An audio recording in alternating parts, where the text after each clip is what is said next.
Hi friends, so we are finally back with a recorded mindful journal recap. It has been a while since I've done one of these. I have been all over the place with life lately. And winter ended, spring came in, and it just felt like an entire rush.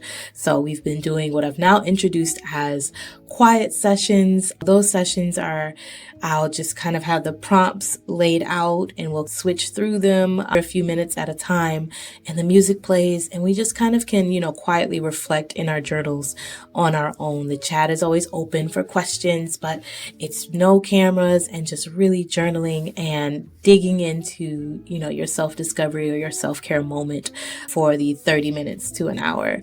Still do the live sessions where we get to communicate with each other and connect with each other and, share our stories. Just recently, it's been a bit of a whirlwind on this end. So we are restructuring a few things, but we're getting there in the live sessions. I promise we'll be back really, really soon. I love connecting with you all, hearing y'all's stories, and I can't wait to bring them back. So we are bringing back the live sessions very soon, I promise.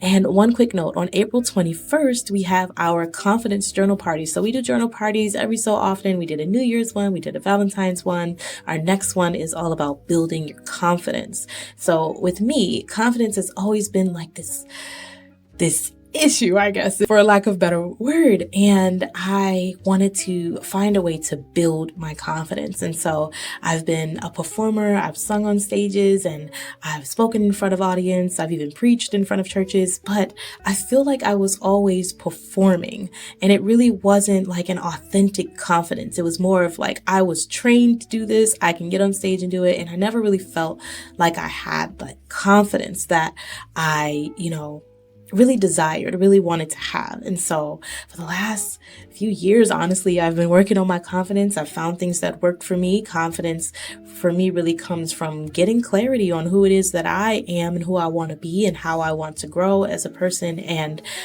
what I believe in, right? Kind of getting rid of self-doubt, right? Self-doubt is like this ebb and flow.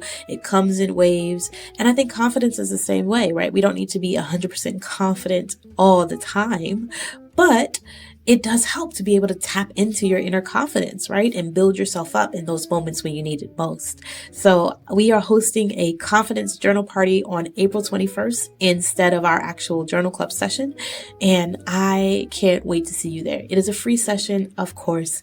And it is also the kickoff to a journaling mini series that I'm doing. So it's 7 days of journaling about building your confidence and mindful practices you can try on each day, and videos that I'll have as well for you to kind of watch and learn a little bit more about not necessarily my journey, more so about, how confidence shows up in our lives. And so I'm super excited to get that launched later this month, and I hope you join us. So the details for that I'll leave in the description of this video and the captions of this video. But let's get to our Mindful Journal Club recap, the first one in a very long time.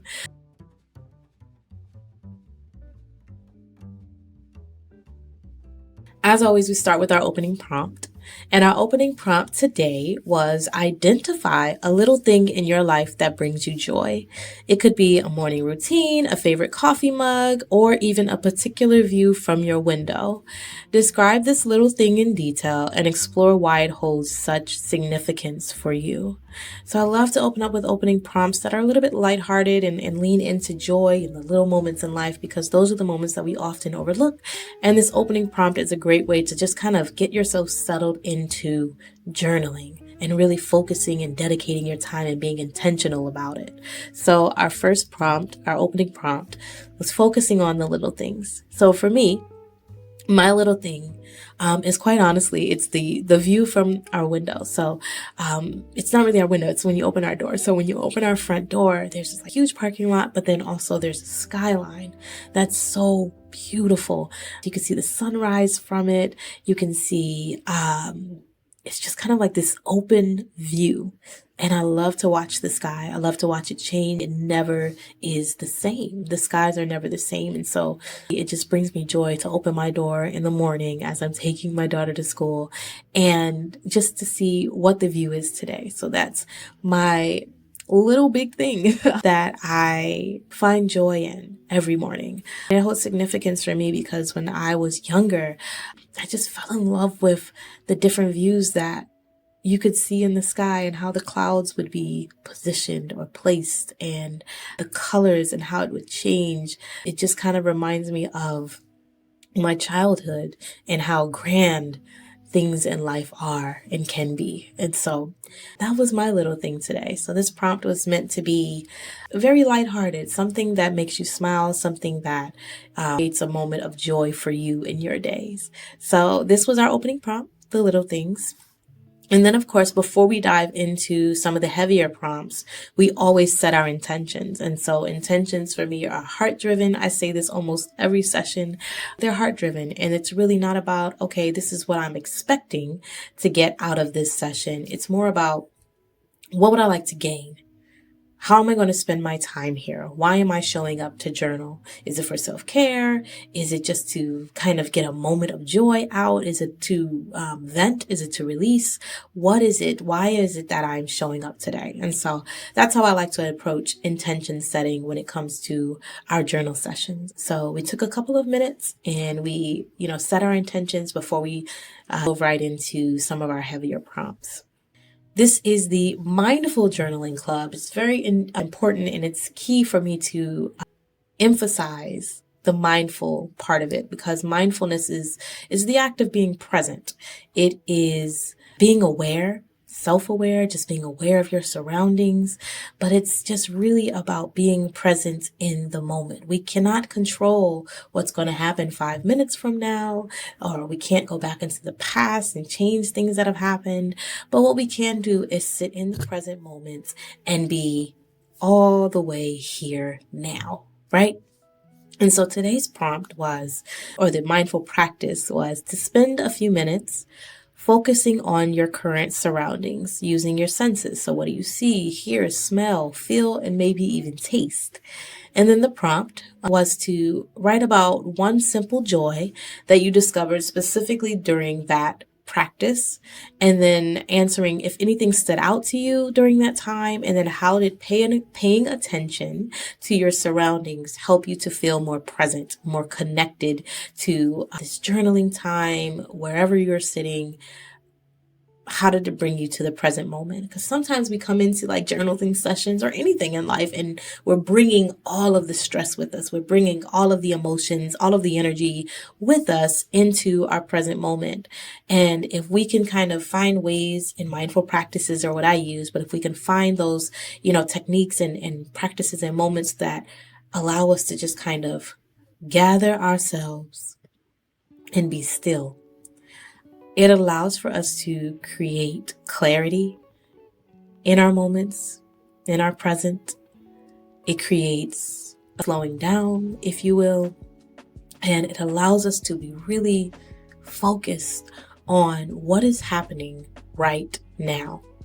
And I think that's important because we're always moving a mile a minute.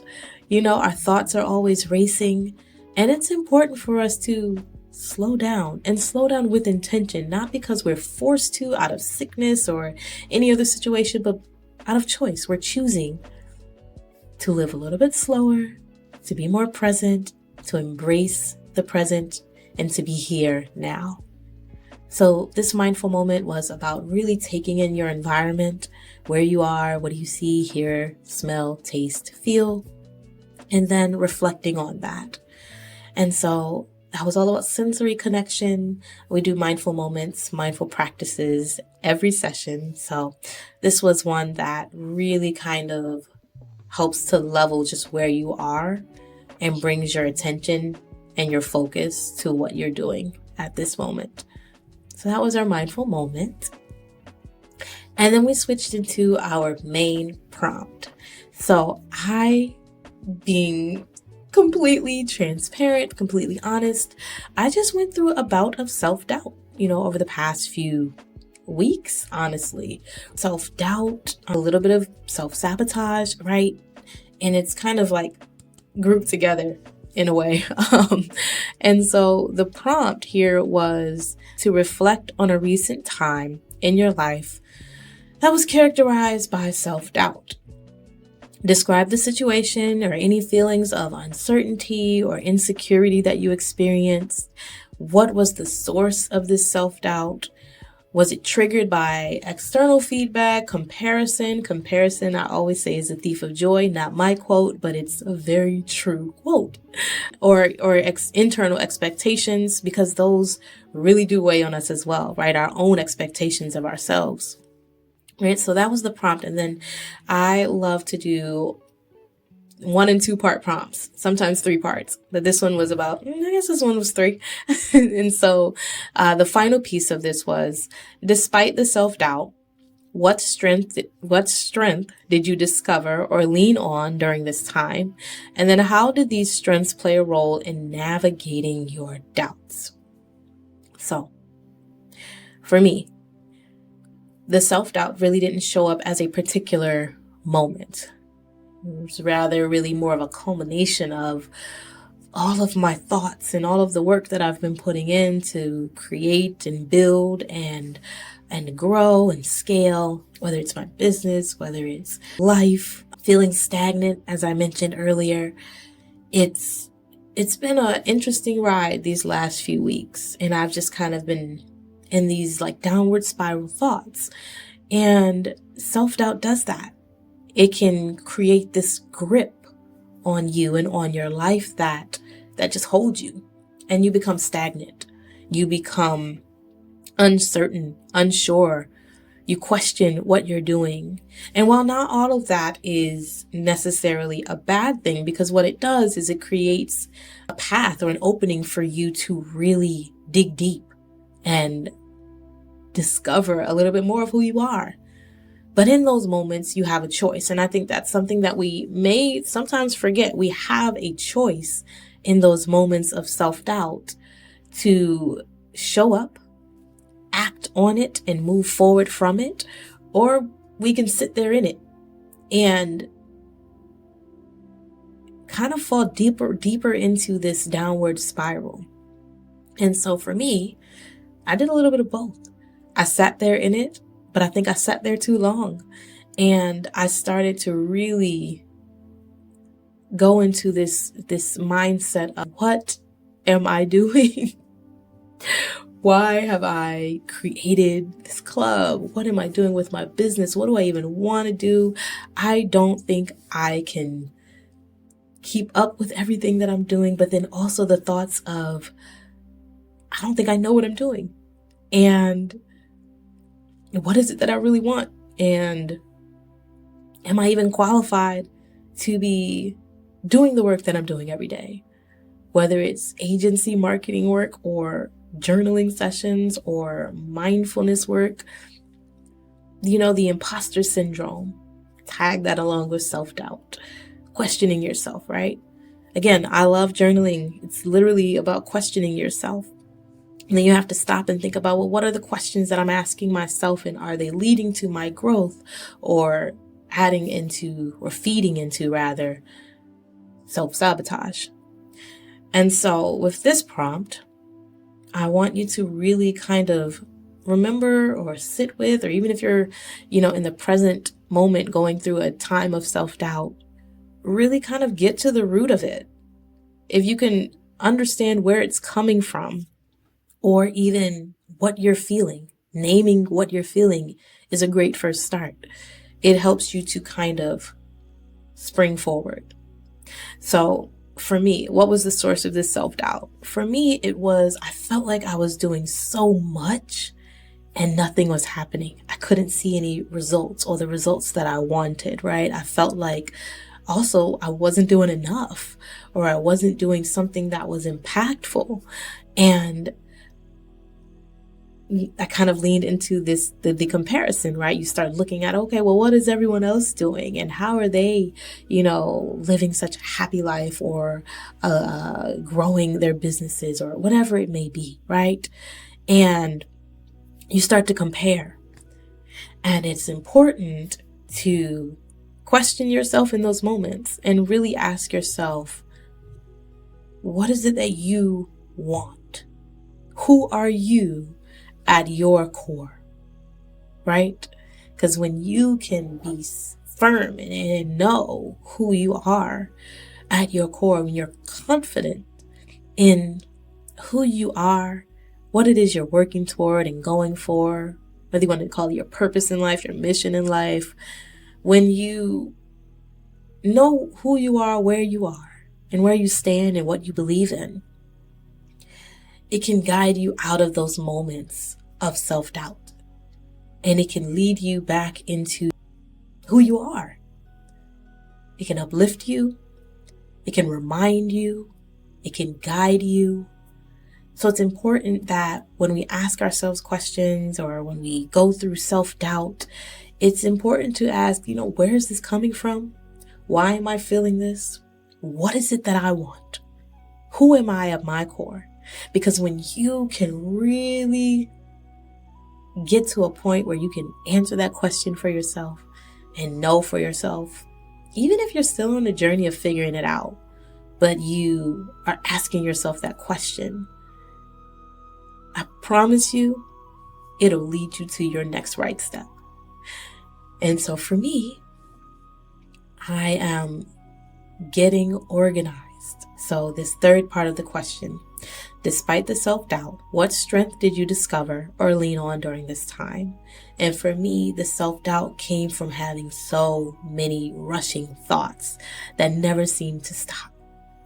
It came from just kind of moving without intention and just kind of finding my way blindly, right? Like I'm in this dark room, not seeing the light, right? And the light and the strength that I discovered was that I needed to stop. I just needed to be still. That was the first point, right? Be still. Be calm. And in that moment, you can start to see the path, see the light at the end of the tunnel. And I realized my thoughts were everywhere. My movements were everywhere. I was doing so much but getting nothing done. I was stagnant. And with all that was going on, I realized, okay, I need to get organized. I need to find clarity. Journaling does that for me. It gets everything out of here and onto paper so that I can visualize and see what in the world is happening in my life.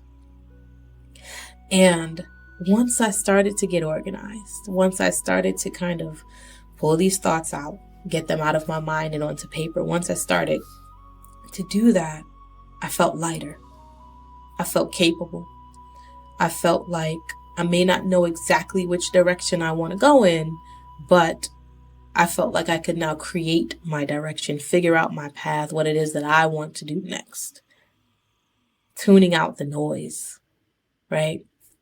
Getting it out of your head, tuning it out, turning things off. I was in this 6-month sprint where I was trying to post every single day on Instagram to see growth, right? And I got to day 48, 49 and just was like, I'm done. But for an entire week of not posting, I felt clarity. I felt relieved. I felt like the pressure was going away. And I felt here, right? So the strength that I leaned on was getting organized, the journaling, which led to clarity, which told me basically that I need to get organized and I need to tune everything out, turn off the noise.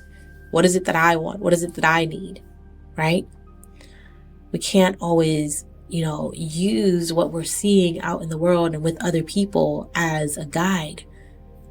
Most of the time, we really do have to look within. And that's what I did.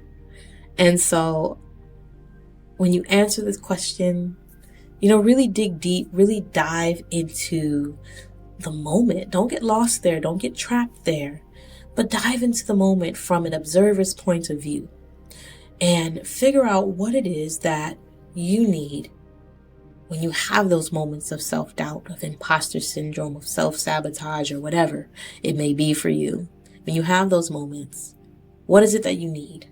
What do you need to do? Do you need to take a step back? Do you need to get organized? Do you need to get the thoughts out of your head and onto paper? What is it that you need? Do you need to just turn everything off and just be? What is it that you need in those moments? How can those become your strengths?